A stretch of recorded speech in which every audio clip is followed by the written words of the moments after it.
Stephen Roch back with you via the magic of Zoom video. And as we tape this, it is not quite opening day for the Orioles, but when most of you see this, it will be opening day for the Orioles. And Roch, it's been a long time coming.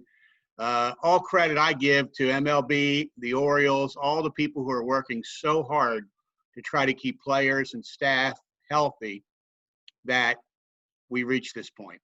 Yeah, and it's going to be a process, hourly process, which makes it seem so daunting to get through 60 games. It was just reported that Juan Soto tested positive for the Nationals and won't play in the season opener against the Yankees.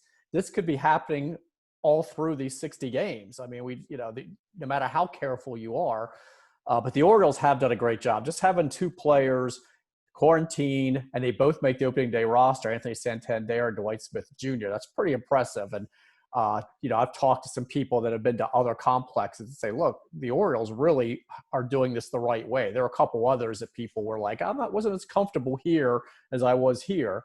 At Camden Yards, they've done it right. And maybe it's a lot of paranoia at work. And if that's what it takes if you go to the extreme because you're worried, so be it. You're keeping guys safe. It seems like they've done this the right way with the distancing. And that includes using both clubhouses and, as you know, the 3 tiers and being directed into one parking lot if you're tier 3 and a different one for 2 and a different one for 1. And it's different stairwells. And we never cross paths. We're not allowed to go past the clubhouse. I mean, they're really separating everybody. I've had my temperature taken like 3 times a day.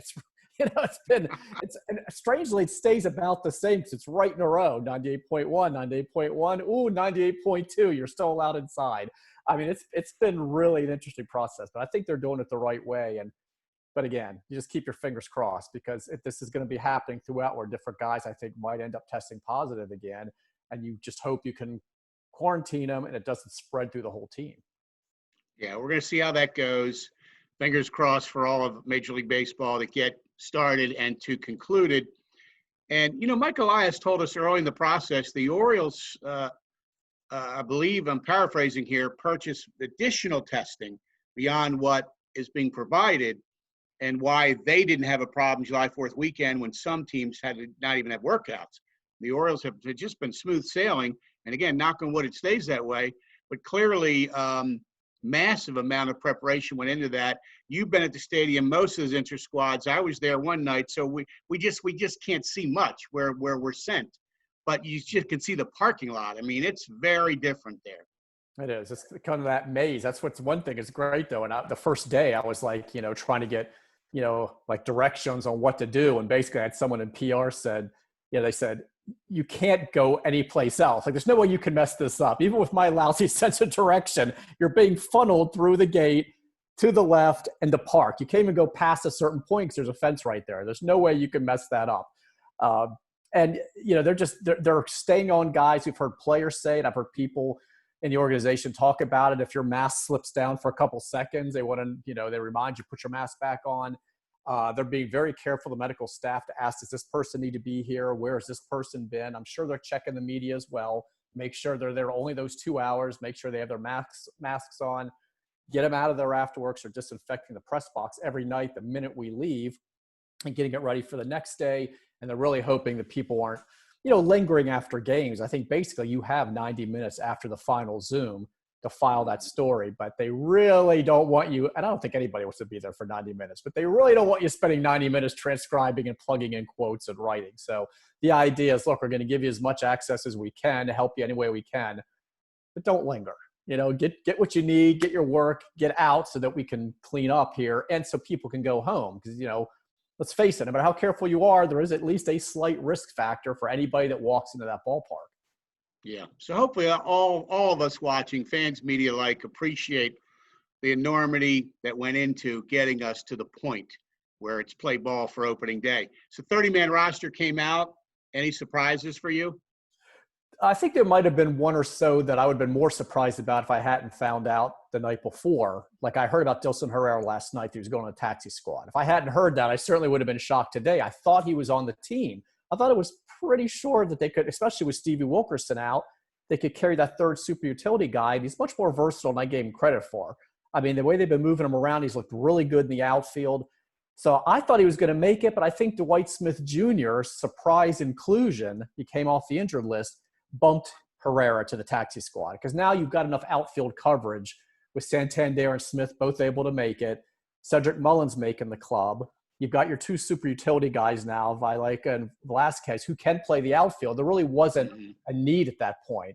So I think if Smith wasn't ready, maybe Herrera sneaks on there. So that kind of surprised me. And there were some pitchers that were surprised. I don't know how many of us thought David Hess was going to make it. Evan Phillips, after being shut down in spring training and kind of working his way back. Travis Lakin Sr., that was a dark horse, and he made it. But then there were some spots that open. I don't think we expected John Means on the injured list unless we misunderstood what Brandon Hyde said about him the previous day. Remember, Brandon said he expected John to pitch one of those games against the Marlins. We must not have met the ones in Miami. He must have met the ones in Baltimore because you can backdate to the 20th. He could be activated to 30th. That's the last game of that series at home against Miami. So, yes, technically he could pitch that one. I think maybe we misunderstood. But I was not expecting him to be on the injured list. So there were a few surprises there. But, Cesar Valdez was a bubble guy, and I know they really liked him. I thought maybe he had a shot. He doesn't even make the taxi squad. He's going to Bowie. I just think we can talk about this. They did a tremendous job, led by Mike Elias, of maneuvering around that 40-man roster. They only had one opening. Pat Vileka fills it, and that's it. They didn't have to take anybody off. And we were counting at how many guys. If you want to keep this guy, this guy, this guy, you're going to have to make room. And somehow they were able to only use up that one open spot and put guys on the taxi squad who don't need to be on the 40 right now until they actually get in a game. I think they did a really good job with that because I thought there were going to be some 40-man issues because they were going to run out of room and there were like 5 or 6 non-roster guys who were competing for jobs. They did a nice job there. The 60-man player pool, isn't it 56 now, which does still include, I believe, Ty Block, who I assume will be removed to make that 55, and they can still add 5. And you have people out there like Bruce Zimmerman. We've heard his name a couple times now. It's pretty apparent he's going to find his way to this player pool. Heston Kjerstad, first-round pick, maybe he does. So do you have that at 55 with Block? I do. Yeah, at this point, unless they snuck somebody in there and didn't tell us, that's what it is. So there is some room. And they said yesterday that they were going to go ahead and leave some room even when opening day arrives. They're not going to go right to 60. I think they're still checking. Maybe they're checking, too, to see, like, the waiver wire, what guys become available, if there's some other moves that end up getting made, or if there's anybody else that they decide, hey, this guy, like maybe a Zimmerman maybe, that might be able to help us later this summer. We need to get him on here now.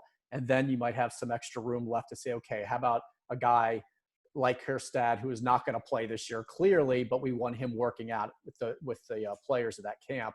Now we've got room for him. They don't want to rush and fill it because once a guy's on, hard to get him off of there unless unless you want to expose them to waivers or whatever. So you have to be really careful who you put on there.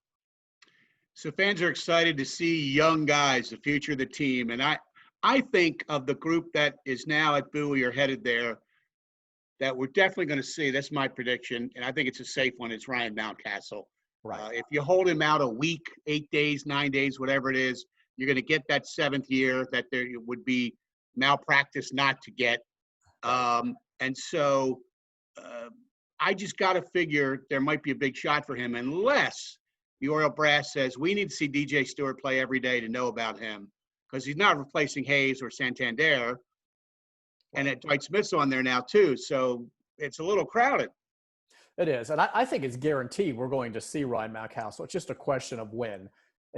What is it? It's when, it's not if, something like that, I believe, to quote a former manager. So we're going to see him. Right. And I saw there were some people really upset on Twitter. Like they were stunned that Mountcastle wasn't on this 30-man roster. And not to be mean, but it's like, if you've been following along, not once did we ever suggest that Ryan Mountcastle was breaking camp with the team. I think it was made pretty clear they wanted him to go back to Bowie, and they're not going to talk about the clock, but we know the clock is a factor here, but also they want him to keep working in left field more. They don't want to bring him up and have him DH. They want him to be able to play a position and get some more work and then go ahead and bring him up whenever over the summer. He's going to make his major league debut as long as he's healthy in 2020. He was never going to break camp with this team. So, people that were upset about it, I'm like, I don't know who you were following, or maybe it's just wishful thinking. And I understand that. They want to see Mountcastle. They want to see Diaz. They want to see Rutschman. That's not happening this year. But they want to see, Aikman and Kramer, maybe Zimmerman. I get all that. And the plan is to filter those guys through. Unfortunately, no minor league season. That really hurts. But that's going to happen. But it's not going to be all at once on opening day. One thing I think is positive about the Orioles is the chemistry they have in the clubhouse, which we're not able to go in anymore. Right. The togetherness they have as a team. And analytics people's head explodes because you can't quantify chemistry. You can't put a stat on that, advanced or otherwise. But I think it's important for a rebuilding team more than a winning team.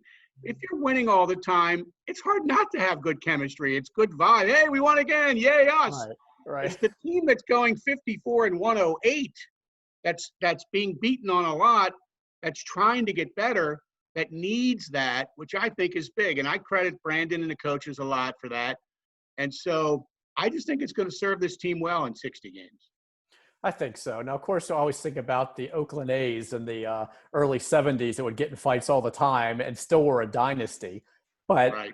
You don't have to love guys in order to make it work, apparently. But I still feel like when push came to shove, they rallied around each other. It was like, you beat up on your brother or whatever, but nobody else better pick on him type thing. But this is a little bit different here. But, yeah, I think they still have that chance. They do get along really well. And Brandon Hyde mentioned that there's some guys that seem to be a little more comfortable and getting more vocal now. And he mentioned Pedro Severino, maybe some others that were a little more quiet in the past. Jose Iglesias is a guy that comes in, kind of a big personality. He's going to be a leader for them, and they're going to miss Trey Mancini being around. But, there's some guys that are ready to step up, or guys that they've brought in that can do that, a few. So, that is an important part because it's such a weird year anyway. So you need guys to kind of bond together, look out for each other. If you see somebody maybe getting a little careless, call them out, just have each other's backs, take care of each other, and be able to bond even though you can't hang out closely now. You notice, they have the tents set up for like the extended dugouts, and there are players sitting under those tents. So they kind of had their own little, even though you're not on top of each other, they had their own little sessions there. Taylor Davis was bringing bottled waters and guys were joking around. So, I mean, there's still ways that you can have that bonding process. And you're right. You really need it when a team is going through this period and kind of feels like it's getting beaten down, lift each other up. And as you know, you talk to any one of these guys and they're acting like, hey, anything can happen in a 60-game season. So they're actually pumping each other up to like, hey, maybe we can actually make a run at the postseason.